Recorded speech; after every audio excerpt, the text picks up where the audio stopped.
كدمبو جور ير واي جور سديد سن واي الباب كده ده ساوي هو حري قدر الواي maya barnaamijkaas qeer qadar alla waaye ma aha waxa laga rabaa wax inaad khiritid waxaasan ku sameeyay gabadh inaad dhahdaa laga rabaa gabarta markii aad waaytay jalbaabka saas u yeeli oo maral saas ana u yeeli kor amal aan kor u joogsaday saas oo korkeeda isu taagay waa u tagtay ma السلام عليكم ورحمة الله وبركاته دمانتين وان إذن سلام يا ميل والبوا جوكتان يا قور والبا إذن تاي وبرادركين هادوغو براتين هادي يجر إنو إذن سو وداغو وحواليبو ومركاتي إذن حيساقلي دون أبليكيشن هذا غسوين دادكا لوسو قدبيو إن دادكا سيلاغا وعي قليو وحياواها بيانتا إن لوسو قدبينايو هادبا مانتا أما حالي وحان سوشيال ميديا كو أركي نين وضيئة oo sida uu sheegay idinkana aad halkaan aad ku arki doontaan macallin dugsi ah gabar yar u tagay ama gabar yar kufsaday laakiin arintani inay sax tahay inay been tahay waa kala garan waaye madacaayad diinta iyo macallimiinta lagu dacaadeynaya mise waa arin sax ah hadaba waan isla gorfeed doonaa waan wada fiiri doonaa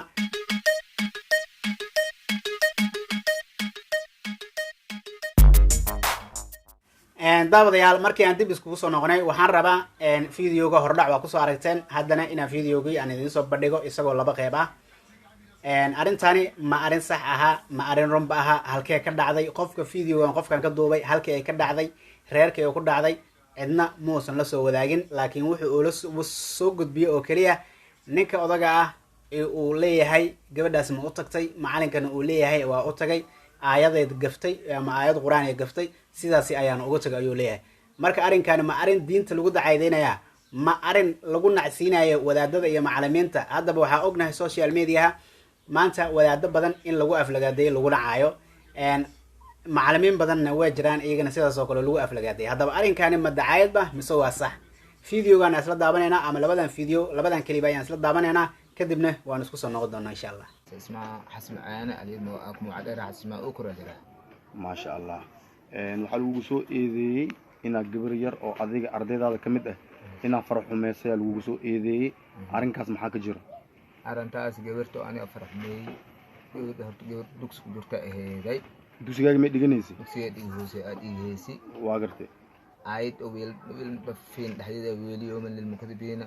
الذين يكذبون بيوم الدين وما يكذب به إلا كل معتد أثيم إذا تتلى عليه آياتنا قال أساطير الأولين كلا بران على قلوبهم ما كانوا يكسبون كلا إنهم عن ربهم يومئذ لمحجوبون ثم إنهم أصحاب الجحيم كلا إنهم عن ربهم يومئذ لمحجوبون أي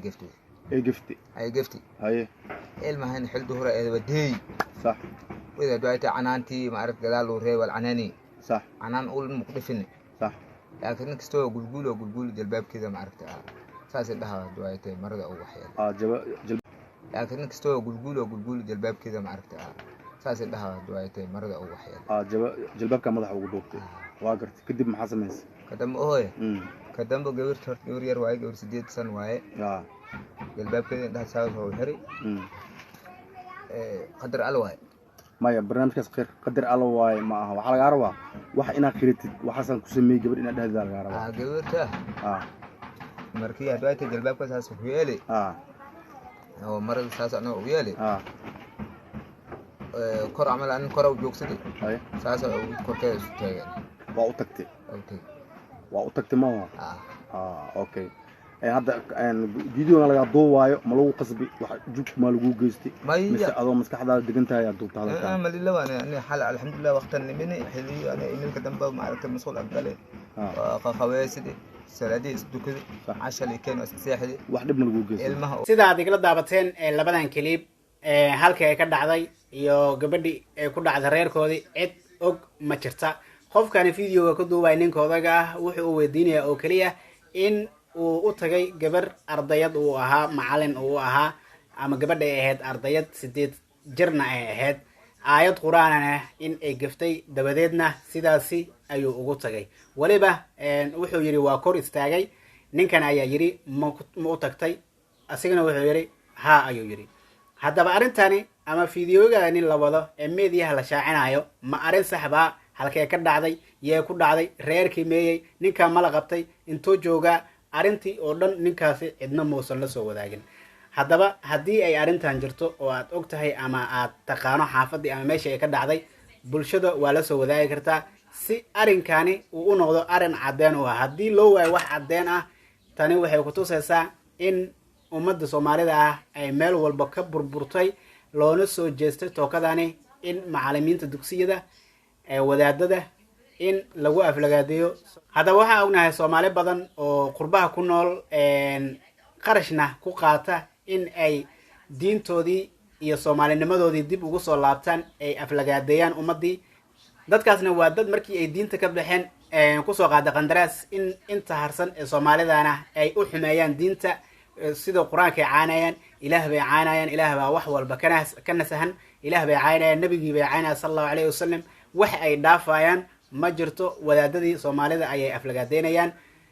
haddii laga hadlo arin xumaan ahna oo la dhaho xumaan wey waxaan joojiya, waxa ay bulshada ku dhiirigeliyaan ama ay u noqdaan horkac in ay ummadan ay kusii dhiirato, ama dhalinyartani la mara habaabinayo inay kusii dhiirato. qofkaani qoraalka soomaaliga soo qorayana ay u haystaan inuu qof caadi yahay, balse aysan ogeyn qofkaani inuu yahay qof Christian ah oo diinta ka baxay. haddaba videogan markii aan arkay in badan waa raadiyey wax xaqiiqda ku saleysan, ama videogan videoyo ka dambeeyo oo lala soo wadaagay arintani inay xaqiiq tahay in kale waan soo waayay, manan arkin. anigana waxaan jeclaystay inaan idinla soo wadaago arintani inay run tahay, inay been tahay, si ummadda arintani haddii ay run tahayna ay u rumaystaan, ay run u qaataan. haddii ay been tahayna beenta laga taba tago. qofka beenta faafinaya ee gudaha dalka joogane sida ugu dhaqsiyaha badan. ayale tani diinta ayaa loo gafayaa, maaha qof shakhsi wax laga sheegaya, laakiin tani waxay ku tusaysaa in diinta iyo meelaha lagu barto ee daraasta ama qur-aanka lagu barto in loo gafayo. haddaba videogan haddii aad daabato oo aad joogto meeshii arrintan ka dhacday, waxaan kaan jeclaysan lahayn ama aan jeclaysan lahayn inaad arrintani xaqiiqadeeda aan la soo wadaagtid, si ummadda ay arrintani u xaqiijisato, si aysan dad badanin aysan u qaadanin in ay arrintani run tahay iyadoo been ah, inay run u qaataan, dabadeedna ay dadkaasi la nacsiiyo dugsiyadii, caruurta laga reebo dugsiyada ama gabdhaha yaryar dugsiyada laga reebo, lana dhaho macallimiinta gabdhihii yaryaraay ayay farxumeynayaan. abashtiina waxaan idinka codsanayaa sida hore idinkugu sheegaba, haddii arrintani xaqiiqadeeda aad haysaan inaad nala soo wadaagtaan, oo arrintani inay sax tahay inay been tahay. haddii ay been tahay arrintani waa in laga qabtaa wixii ku munaasab ahaa ee laga qaban lahaa. haddii ay sax tahayna ninkan sidan sameeyey waajibkii la marin lahaa oo diintu waafaqsan tahay in la marsiiyo. waxaan idin leeyahay had iyo jeer waa brotherkiin oo idinkaga tegi jiray meel walba waa joogtaan, bashbashi barwaaqo caafimaad inagoo qabno, ilaahay dib aan iskugu soo celiyo. waxaan idin leeyahay soomaali meel walba oo joogto one love, mar waliba ahaaw qof xaqiiqada raadiya, aana beenta faafinin. haddii aa wax faafinaysana faafi oo keliya runta ayaa la isku jecel yahay. salaama.